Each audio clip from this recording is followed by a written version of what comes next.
Hello friends, welcome to Katiyar DK Education Point. I am Divya और आज हमारी इंग्लिश पेडागोजी की क्लास है। तो चलिए क्लास को शुरू करते हैं।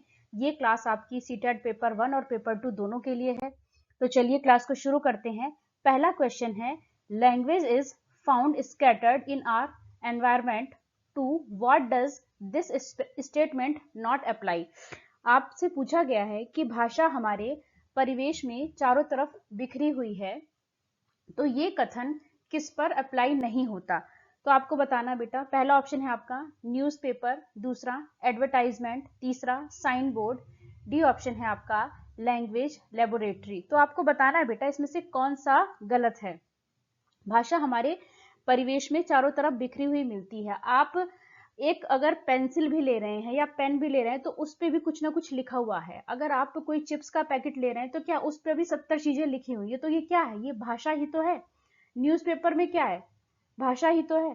तो क्या है कि जो भाषा हमारे चारों तरफ बिखरी हुई है, आप कहीं भी चले जाइए हर जगह आपको भाषा ही मिलेगी। आपने देखा होगा दीवार के ऊपर पोस्टर लगा देते हैं लोग, तो क्या है? वहां भी तो भाषा ही है ना। तो एक आपको बताना है कि इनमें से कौन सा ऐसा है जिस पर ये बात अप्लाई नहीं होती है। न्यूज़पेपर ठीक है, हमारे परिवेश में चारों तरफ मिलते हैं, ये तो बिल्कुल ठीक है। एडवर्टाइजमेंट भी ठीक है, साइन बोर्ड भी ठीक है, लेकिन ऑप्शन नंबर डी क्या है बेटा? Language laboratory. यही गलत होगा क्योंकि ये परिवेश में बिखरा हुआ नहीं है। ये तो एक स्पेसिफिक प्लेस है जहां पर जाकर आप भाषा सीख रहे हैं। और हमसे क्या पूछा गया है कि भाषा हमारे परिवेश में चारों तरफ बिखरी हुई है।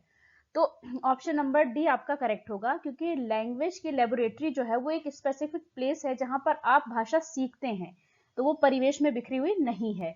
तो यहाँ पे क्या होगा? ऑप्शन नंबर डी आपका करेक्ट हो जाएगा। नेक्स्ट क्वेश्चन है आपका लैंग्वेज एक्विजिशन, भाषा अर्जन। अब आपको बताना है बेटा कि भाषा अर्जन क्या है। पहला ऑप्शन है आपका requires the memorisation and use of necessary vocabulary.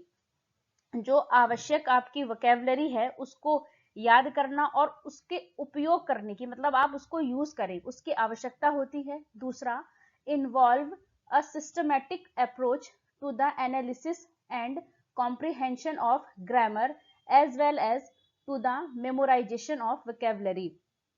अब इसमें क्या कहा है बेटा कि इसमें व्याकरण के विश्लेषण और समझ के साथ साथ जो वोकेबलरी है उसको याद करने की, मेमोराइज करने की एक सिस्टमेटिक टेक्निक है ना। सी ऑप्शन क्या है? Refers to the process of learning a native और second language because of the innate capacity of human brain.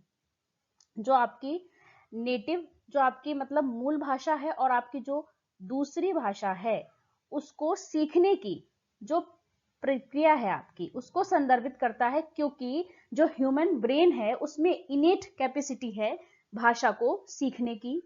D option है आपका is a technique intended to simulate the environment in which children learn their native language। एक ऐसी technique है बेटा जिसका उद्देश्य क्या है? उस वातावरण का अनुकूलन करना जिसमें बच्चे ने अपनी नेटिव लैंग्वेज को लर्न किया है, अपनी मूल भाषा को सीखा है। तो बताइए इसमें से कौन सा करेक्ट होगा आपका? ऑप्शन नंबर सी आपका करेक्ट हो जाता है बेटा। Refers to the process of learning a native और second language because of the innate capacity of human brain. जो हमारा ह्यूमन ब्रेन है उसमें जन्मजात क्षमता होती है हमारी मूल भाषा को या फिर जो हमारी सेकेंड लैंग्वेज है उसको सीखना, है ना। तो उसकी प्रक्रिया को ये संदर्भित करता है। तो क्या हो जाएगा आपका?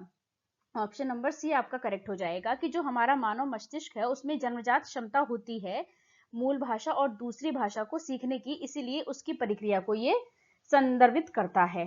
नेक्स्ट क्वेश्चन है आपका कंसीडर द स्टेटमेंट ए और B regarding language development among infant. अब शिशु में जो भाषा का विकास होता है उसके संदर्भ में आपको दो स्टेटमेंट दिए गए हैं। अब आपको उन पर कंसीडर करना है। पहला, इन infancy vocal tracts of baby are more like animal than an adult human। इसमें क्या कहा है कि जब इन्फेंसी में मतलब शैशवावस्था में जो बच्चे का जो ये स्वर प्रणाली होती है बेटा, वो कैसी होती है? मतलब मनुष्य की तरह नहीं होती है। कैसी होती है? ज्यादातर कैसी होती है? एनिमल की जैसी होती है ना, जानवर की जैसी होती है। दूसरा, during 6 to 12 month a baby is involved in variegated bubbling and repetitive babbling। जो बच्चा होता है 6 से 12 महीने का जो बच्चा होता है बेटा, वो क्या करता है, वो इन्वॉल्व होता है विविध तरीके के बुदबुदाने में, है ना, और बैबलिंग, है ना, बड़बड़ाने की प्रक्रिया उसमें शामिल होती है। तो आपको बताना है कि इसमें से कौन से कथन आपके करेक्ट हैं। बेटा आपका ए और बी दोनों ही सही हैं, तो इसमें क्या होगा, ऑप्शन नंबर 3 आपका करेक्ट हो जाएगा। Both A and B are true, option number 3 आपका करेक्ट हो जाएगा। नेक्स्ट क्वेश्चन है आपका, a word with same spelling and same pronunciation as another but with a different meaning is an। अब बेटा एक शब्द है जिसकी स्पेलिंग और प्रोनाउंसिएशन यानी कि उच्चारण तो एक जैसा है, लेकिन उसका जो मीनिंग है वो अलग है। तो आपको बताना है उसको क्या कहेंगे, होमोनिम, होमोफोन, एंटोनिम, सिनोनिम्स। तो आप बताइए बेटा इसमें से क्या होगा। एक होता है बेटा आपका होमोनिम। होमोनिम में क्या होता है कि आपकी स्पेलिंग तो सेम होगी, प्रोनाउंसिएशन भी सेम होगा। जैसे कि मैंने लिखा बैट, एक होता है BAT बैट, ये भी बैट है, ये भी बैट है, स्पेलिंग भी सेम है, प्रोनाउंसिएशन भी सेम है, लेकिन मीनिंग अलग अलग होगा बेटा। एक बैट होता है वो बल्ला और एक होता है बैट चमगादड़।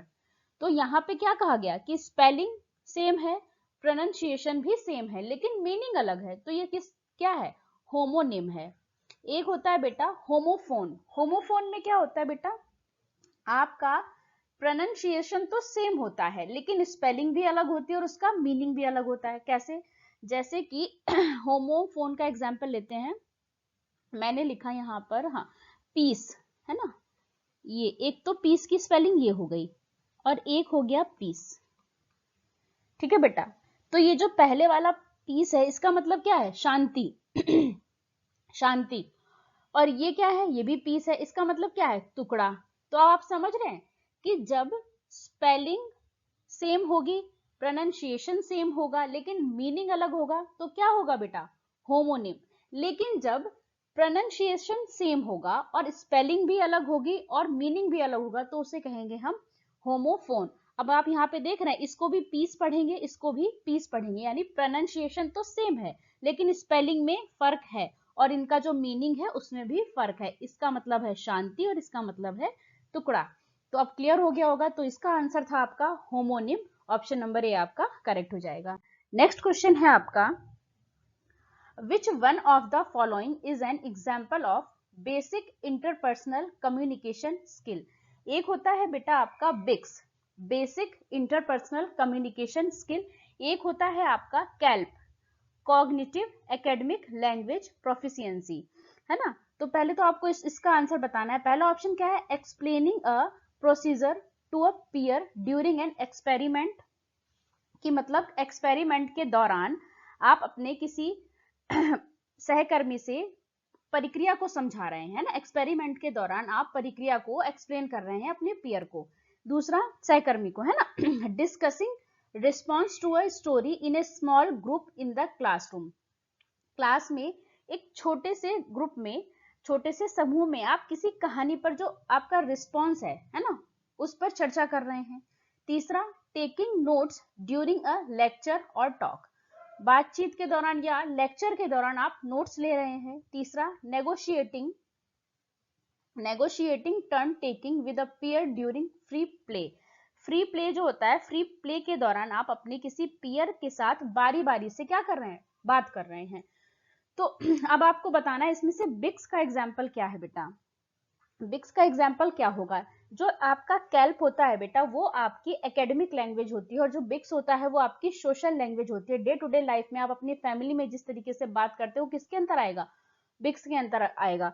तो ये जो ऊपर के 3 ऑप्शन है ना बेटा, ये तो आपके कैल्प के एग्जाम्पल हो गए, लेकिन ये जब आप खेल रहे हैं, खेल के मैदान में हैं, बच्चों के साथ खेल रहे हैं और खेलने के दौरान आप जिस तरीके की बात कर रहे हैं वो क्या है, बिक्स है, बेसिक इंटरपर्सनल कम्युनिकेशन स्किल, ये आपकी सोशल लैंग्वेज है। और जो कैल्प है वो क्या है, आपकी एकेडमिक लैंग्वेज है। जो आपकी बिक्स होती है ये आपकी डे टू डे की लाइफ से जुड़ी हुई होती है ना, आपकी फैमिली में आप जिस तरीके से बात करते हो किसके अंदर आएगा, बिक्स के अंदर आएगा। तो यहाँ पे ऑप्शन नंबर डी आपका करेक्ट हो जाता है।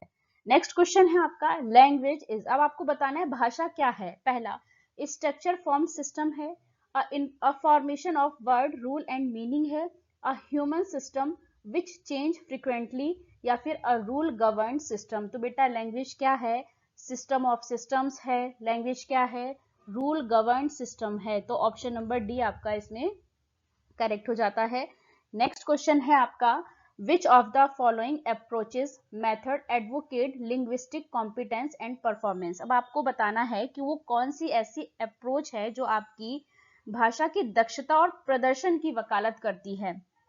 पहला कम्युनिकेटिव अप्रोच, दूसरा ग्रामर ट्रांसलेशन मेथड, तीसरा डायरेक्ट मेथड, और डी है आपका स्ट्रक्चरल अप्रोच। तो बेटा जो आपकी भाषाई क्षमता और प्रदर्शन के बारे में बात करेगा वो क्या है, कौन सी अप्रोच है, वो कम्युनिकेटिव अप्रोच है आपकी। तो ऑप्शन नंबर ए आपका बिल्कुल करेक्ट हो जाता है। नेक्स्ट क्वेश्चन है आपका in silent period the learner. एक साइलेंट पीरियड है उसमें लर्नर मतलब in the silent period the learner. पहला ऑप्शन है इज प्रोसेसिंग द लैंग्वेज, दूसरा इज लर्निंग फेशियल एक्सप्रेशन, तीसरा is not learning the language, D option है is unable to understand the language. तो बेटा जब साइलेंट पीरियड है तो उसमें क्या होगा, बच्चा जो लर्नर है वो क्या है, is unable to understand the language, जो भाषा है उसको समझने में असमर्थ है। ऑप्शन नंबर डी आपका करेक्ट हो जाएगा। नेक्स्ट क्वेश्चन है लैंग्वेज इज लर्न बेस्ट, भाषा को बेहतर तरीके से कैसे सीखा जाता है। पहला in context, in isolation, in alphabetical order, D option है when presented word for word. तो आप बताइए बेटा भाषा को सबसे अच्छे तरीके से कैसे सीखा जाएगा, जब उसको हम संदर्भ में सिखाएंगे, इन कॉन्टेक्स्ट है ना। भाषा को बेहतर तरीके से कैसे सीखेंगे, जब वो संदर्भ में सिखाई जाएगी। तो ऑप्शन नंबर ए आपका करेक्ट हो जाएगा, इन कॉन्टेक्स्ट। नेक्स्ट क्वेश्चन है आपका statement which is not true in content of learning and acquisition. अब आपको बताना है कि कौन सा statement is not true context of learning and acquisition, जो भाषा का अर्जन है और जो भाषा का अधिगम है उसके कॉन्टेक्स्ट में, उसके संदर्भ में, उसके कॉन्टेक्स्ट में कौन सा स्टेटमेंट सही नहीं है। तो बेटा पहला ऑप्शन क्या है, acquisition is a natural process. ये बात बिल्कुल ठीक है कि जो आपका एक्विजिशन है वो क्या है, नेचुरल होता है, उसमें आपको कोई एफर्ट नहीं लगाना होता है।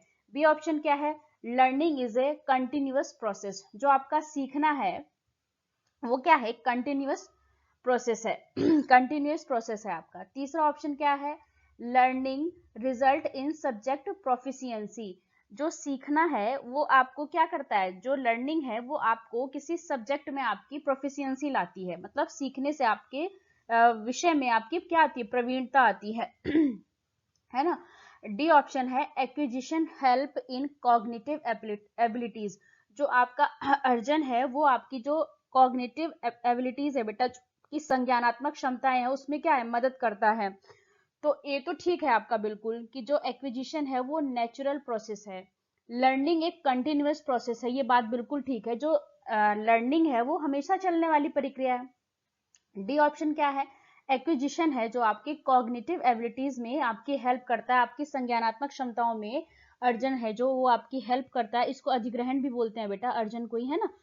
सी ऑप्शन क्या है, learning result in subject proficiency, तो आपसे कि जो सीखने से विषय में प्रवीणता आती है, यही बात आपकी गलत है। तो यही आपका करेक्ट आंसर होगी, ऑप्शन नंबर सी। आपको क्या पूछा गया, statement which is not true in context of learning and acquisition, तो उसके संदर्भ में भाषा अधिगम और अर्जन के संदर्भ में कौन सी चीज सही नहीं है। तो ऑप्शन नंबर सी आपका गलत है, यही आपका करेक्ट आंसर हो जाएगा। वीडियो अच्छी लगे तो लाइक करें, शेयर करें, चैनल को सब्सक्राइब करें। Thanks for watching this video.